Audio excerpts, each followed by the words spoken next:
Hello guys, आज मैं आपसे बात करने वाला हूं एक ऐसी कंपनी की जो $1000 से स्टार्ट हुई थी और आज उसकी ब्रांड वैल्यू $34.8 बिलियन है। जब ये कंपनी स्टार्ट हुई थी तो इनके पास अपना प्रोडक्ट सेल करने के लिए स्टोर भी नहीं था, इसलिए ये अपनी कार की डिग्गी को स्टोर की तरह यूज करते थे। आप लोग समझ गए होंगे कि मैं नाइकी की बात कर रहा हूं, जो कि आज वर्ल्ड की largest athletic footwear and athletic apparel seller company है और इस साथ ही स्पोर्ट इक्विपमेंट भी बहुत बड़ी क्वांटिटी में प्रोवाइड करती है। तो आखिर ये इतनी ऊंचाई तक पहुंची कैसे, इसकी सफलता का राज क्या है, आज इस वीडियो में हम इन्हीं टॉपिक के बारे में डिस्कस करेंगे। एक कंपनी स्टार्ट होती है एक बंदे से जिसका नाम था Phil Knight. Phil Knight Stanford university से जब MBA कर रहे थे तो उन्हें एक प्रोजेक्ट मिला था मार्केट शू रिसर्च के रिलेटेड। जब उन्होंने मार्केट में गए और एनालाइज किया तो उन्होंने पाया कि मार्केट में मोस्टली 3 कंपनियां शूज प्रोवाइड करती हैं। First Adidas, second Reebok and third Puma. ये तीनों कंपनियां मार्केट को कैप्चर करके रखा हुआ था। तो जो ये शूज प्रोवाइड करती थी वो हाई कॉस्ट के होते थे और इनकी क्वालिटी अच्छी नहीं होती थी, मतलब इनकी जो क्वालिटी थी वो कॉस्ट को सेटिस्फाई नहीं करती थी। इसलिए इन्होंने सोचा कि इस प्रॉब्लम का कुछ ना कुछ सॉल्यूशन निकालना चाहिए। जैसे ये MBA पास आउट हुए, इस प्रॉब्लम के सॉल्यूशन के लिए निकल गए जापान, क्योंकि इन्हें मालूम था जापान में सस्ते और अच्छे शूज मिलते हैं। जापान में ओनितेसुका टाइगर शू कंपनी के ओनर से मिले, इन्होंने उन्हें अपनी बात समझाई। बात समझाने के बाद इनकी डील फिक्स हो गई और ये सैंपल लेकर वापस US आ गए। अब US में एक ऐसे बंदे की तलाश थी जो इनके शूज को मार्केट में बेच सके, क्योंकि आज जैसे हम सभी लोग शूज यूज करते हैं, हर एक कॉमन मैन शूज यूज करता है, उस समय पर ऐसा नहीं होता था। उस समय पर सिर्फ एथलीट्स ही शूज यूज करते थे और जिसका एथलीट के साथ अच्छा कॉन्टैक्ट है, इन्हें ऐसे बंदे की तलाश थी। तो इनकी नज़र में एक बंदा था जिसका नाम था बिल बावरमैन। वो इनके स्पोर्ट कोच थे ऑरेगन यूनिवर्सिटी में। तो ये उनके पास गए, उन्हें अपना प्लान समझाया, अपने प्लान के बारे में उन्हें बताया, उन्हें कन्वेंस कर लिया। उन्हें इनका प्लान बहुत अच्छा आया और उन्होंने इन्हें 50% पार्टनरशिप ऑफर की। दोनों ने 50-50% की पार्टनरशिप से $1000 से एक कंपनी स्टार्ट की और 300 पेयर शूज मंगाए और वो 300 पेयर शूज इन्होंने एक महीने में ही बेच दिए, क्योंकि बिल बावरमैन के अच्छे कॉन्टैक्ट थे, क्योंकि वो जाने माने एक स्पोर्ट कोच थे, इसलिए उनके एथलीट से बहुत अच्छे कॉन्टैक्ट थे। एक महीने में 300 पेयर शूज बेचने के बाद इन्होंने साल में 1300 पेयर शूज बेचे और $8000 का प्रॉफिट कमाया। और ऐसे ही नेक्स्ट ईयर में इन्होंने $20,000 का प्रॉफिट कमाया। अब इन्हें काफ़ी प्रॉफिट हो रहा था, इसलिए इन्होंने पूरे 2 साल बाद 1966 में अपना पहला स्टोर कैलिफोर्निया में खोला। इनकी सेल काफ़ी बढ़ रही थी, इसलिए इनका कुछ समय बाद दूसरा स्टोर भी खुल गया। अब लेकिन जो बिल बावरमैन थे वो काफ़ी इनोवेटिव व्यक्ति थे, उनके मन में कुछ ना कुछ चलता रहता था। वो शूज को और अच्छे तरीके से डेवलप करना चाहते थे, लेकिन जो जापान की ओनितेसुका शू कंपनी थी वो इतने अच्छे शूज प्रोवाइड नहीं कर पा रही थी। तो इन्होंने 1971 में उसके साथ अपनी रिलेशनशिप ख़त्म कर दी और अब ये मैन्युफैक्चरर बनना चाहते थे, इसलिए कंपनी का नाम भी बदल दिया। जो ब्लू रिबन स्पोर्ट कंपनी था उसका नाम इन्होंने नाइकी कर दिया, जो कि एक यूनान की देवी के नाम पर था। और इनका सुस्त लोगो, जो राइट का लोगो आता है, तो वो भी काफ़ी फेमस हुआ, आज भी फेमस है। अब इन्होंने 1971 में कंपनी स्टार्ट कर दी तो कंपनी भी ग्रो करने लगी, क्योंकि इनका नाम तो पहले से था ही, मार्केट में अच्छी पकड़ थी, तो इनकी कंपनी ग्रो करने लगी। अब इन्होंने सोचा कि अब मार्केटिंग के लिए हमें कुछ चाहिए, क्योंकि अच्छी कंपनी हो गई है, मार्केटिंग के लिए तो कम कॉस्ट में चाहिए। एडिडास जितना खर्चा नहीं कर सकते थे, रीबॉक जितना खर्चा नहीं कर सकते थे। तो इनका एक स्टूडेंट था ऑरेगन यूनिवर्सिटी का जिसका नाम था स्टीव प्रीफोंटेन, और ये फिल नाइट का दोस्त भी था।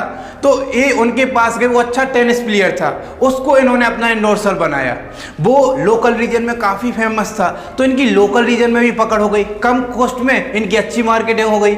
अब ये कंपनी धीरे धीरे ग्रो करने लगी, तो इन्होंने 1980 में सोचा कि अब इस कंपनी को हमें ग्लोबल लेवल पर ले जाना है। तो ग्लोबल लेवल पर ले जाने के लिए इनके पास फंड नहीं था, तो इसलिए इन्होंने 1980 में अपना फर्स्ट IPO लॉन्च किया। IPO का मतलब होता है इनिशियल पब्लिक ऑफरिंग, तो पब्लिक ने भी इनमें इन्वेस्ट करना चालू कर दिया, पब्लिक का अच्छा रिस्पॉन्स आया। अब 1984 में इन्होंने माइकल जॉर्डन को साइन किया। माइकल जॉर्डन को जब इन्होंने साइन किया तो इनकी ग्लोबल मार्केटिंग ऑटोमेटिकली बढ़ने लगी, क्योंकि माइकल जॉर्डन उस समय के काफी फेमस बास्केटबॉल प्लेयर थे। अब जब इनकी मार्केटिंग बढ़ने लगी तो इन्होंने 1987 में new Nike air max shoes launch किए, और जैसे ही उन्होंने शूज लॉन्च किए तो पूरे मार्केट में एक नया रेवोल्यूशन आ गया। हर एक एथलीट की जुबान पर सिर्फ एक ही नाम था, नाइकी एयर मैक्स शूज, क्योंकि इतने अट्रैक्टिव शूज इन्होंने डिजाइन किए हुए थे कि उस समय भी एकदम नए शूज थे, तो इनका नाम ऊंचाइयों पर जाने लगा। अब फिर इसके बाद इन्होंने सिर्फ दो चीजों पर ध्यान दिया, एक तो इंस्पिरेशन, दूसरा इनोवेशन, और इनका मिशन भी यही है, bring inspiration and innovation to every athlete in the world. ये दुनिया के सभी एथलीट में इंस्पिरेशन लाना चाहते हैं, इनोवेशन लाना चाहते हैं, ये इनकी मिशन लाइन है। और जो इनका एडवर्टाइजिंग का तरीका है वो एकदम यूनिक है। ये इनका जो एडवर्टाइजिंग का तरीका है वो मोटिवेशनल प्लस इमोशनल रहता है। अब देखिए इनके जितने भी एड्स मिलेंगे उसमें मोटिवेशन भी रहेगा और इमोशन भी रहेगा। इनकी आपने टैगलाइन देखी होगी, जस्ट डू इट। जब हम ये टैगलाइन पढ़ते हैं तो हमें अपनी तरफ अट्रैक्ट करती है, और बाकी जो इनकी एडवर्टाइजिंग रहती है उनमें हमें काफी अच्छी मोटिवेशनल टैगलाइन देखने को मिलती है, जैसे we are never too far down to come back. तो इस प्रकार की इनकी जो मोटिवेशनल लाइन रहती हैं वो जो कस्टमर रहते हैं उनके यहाँ पर असर करती हैं, उनके दिल पर असर करती हैं, और वो इनकी तरफ अट्रैक्ट होते हैं। तो इनकी जो एडवर्टाइजिंग का तरीका है वो भी काफ़ी अलग है, काफ़ी यूनिक है। ये इस तरह से एडवर्टाइजिंग करते हैं। तो अब एडवर्टाइजिंग तो ये करते हैं, अब देखिए एडवर्टाइजिंग में एक और चीज करते हैं, जिस तरीके से एडवर्टाइजिंग करते हैं अपने शूज के बारे में बताते हैं कि ये कहते हैं कि अगर आप हमारे शूज पहनोगे तो आप फास्ट भाग पाओगे, आपकी रनिंग फास्ट हो जाएगी। ये कैसे पॉसिबल है? आप अगर इनके शूज पहनोगे तो आपकी रनिंग फास्ट हो जाएगी, कैसे? तो ये कहते हैं कि इन्होंने नाइकी के जो शूज है उनके अंदर एयर बैग डाले हुए हैं। जब आप इस एयर बैग को प्रेस करते हो तो ये आपको आगे की तरफ पुश करता है। अब ये इस तरीके के ऐड करते हैं जिससे कस्टमर इनकी तरफ और अट्रैक्टिव होते हैं। अब इन्होंने अभी 2019 में एक शूज लॉन्च किए थे जिनका नाम था जॉयराइड। जॉयराइड जब शब्द हम सुनते हैं तो हमें सुनने से ही पता चलता है आनंद की सवारी। अब इन्होंने उसका एडवर्टाइजिंग कैसे किया? जो जॉयराइड शूज है इनोवेटिव शूज है। देखिए कैसे, जो इसके अंदर है, इसका नीचे का जो पार्ट है उसमें 1000 ऑफ टिनी बॉल्स जो एकदम कंफर्टेबल है, रबर की बॉल्स इन्होंने डाली हुई है जिस पर आप अगर पैर रखोगे तो काफी कंफर्टेबल फील होगा। तो इस तरह के इनके एडवर्टाइज रहते हैं, इस तरह के इनके इनोवेटिव आइडियाज रहते हैं, इस तरह के इनके इनोवेटिव शूज रहते हैं जो कि काफी इनोवेटिव शूज हैं। अब देखिए इनको इनोवेटिव शूज करने से फायदा क्या है? अब जो कोई बंदा अगर नाइकी के शूज खरीदेगा, जो शूज उसके 2 साल तक चलने वाले हैं, अब इन्होंने नया शूज मार्केट में ला दिया, जैसे अभी ये जॉयराइड लाया, तो जो वो 2 साल तक पहनने वाला था या 3 साल तक पहनने वाला था वो क्या बोलेगा? नहीं, अभी ये नए शूज आए हैं तो मैं नए शूज खरीदूंगा, ये भी शूज रहेंगे मेरे पास और ये भी शूज रहेंगे, तो वो दोनों शूज एक साथ खरीदेगा। तो इनकी इससे क्या है, सेल बढ़ती है, काफी सेल बढ़ती है। जो 5 साल में खरीदना था उस बंदे को वो अभी खरीद रहा है। बाकी कंपनियां क्या करती हैं, वो चेंज नहीं करती हैं, तो बंदा सोचता है अरे वही तो शूज हैं जो मैं पहन रहा हूँ, वो नए पहनो या पुराने पहनो उसमें कोई फर्क नहीं है। तो जो इनके इनोवेटिव आइडियाज हैं जो चेंजिंग हर समय चेंज होते रहते हैं। जैसे आप इनकी प्रोडक्ट की लिस्ट निकाल के देखोगे तो मैं तो पूरी नहीं पढ़ पाऊंगा। जैसे इन्होंने सबसे पहले निकाला Nike air force 1, Nike air max 90, Nike air max 95, Nike air max 97, काफी शूज निकाल के रखे हैं इन्होंने।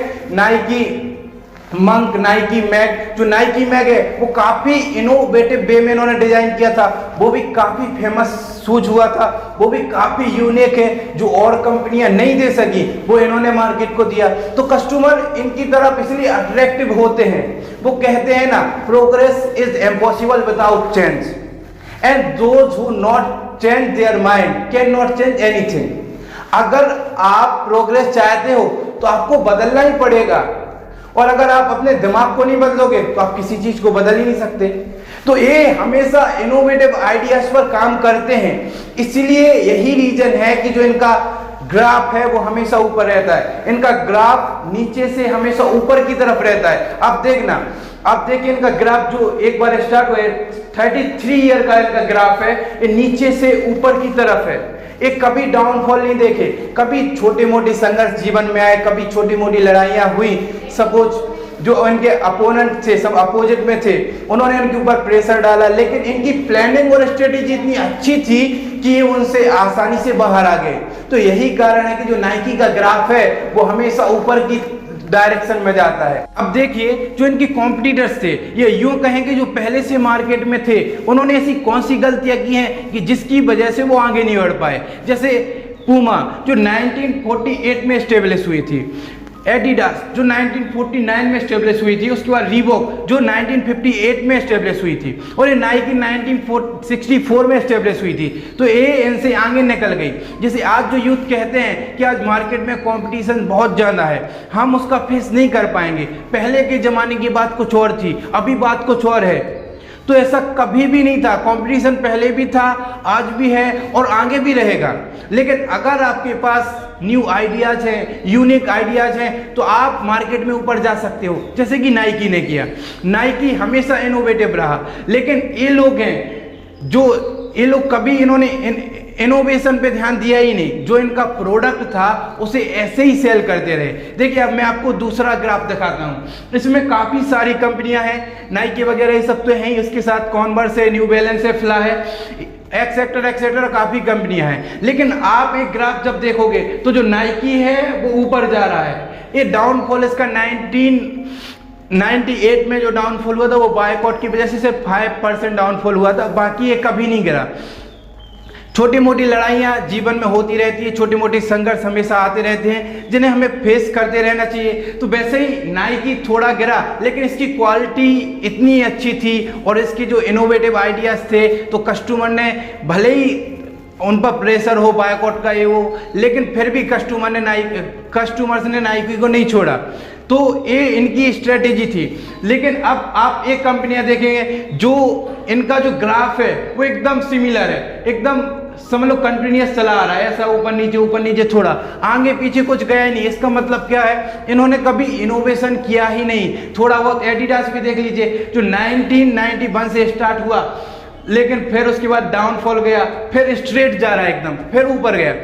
तो इन्होंने कभी इनोवेशन किया ही नहीं, इनोवेटिव इनकी थिंक्स थी नहीं, जो इनका परंपरा से चला आ रहा है इन्होंने उसी को फॉलो किया, इसलिए मार्केट में कंपटीशन नहीं कर पाए। अब इसके बाद ये दूसरा ग्राफ है, दूसरे ग्राफ में क्या है, जो नाइकी का रेवेन्यू है 2018 का वो $22.28 बिलियन है, जो एडिडास का है वो समथिंग 12 पॉइंट के करीब है, और जो लास्ट में वो पूमा का है वो $2.5 बिलियन है।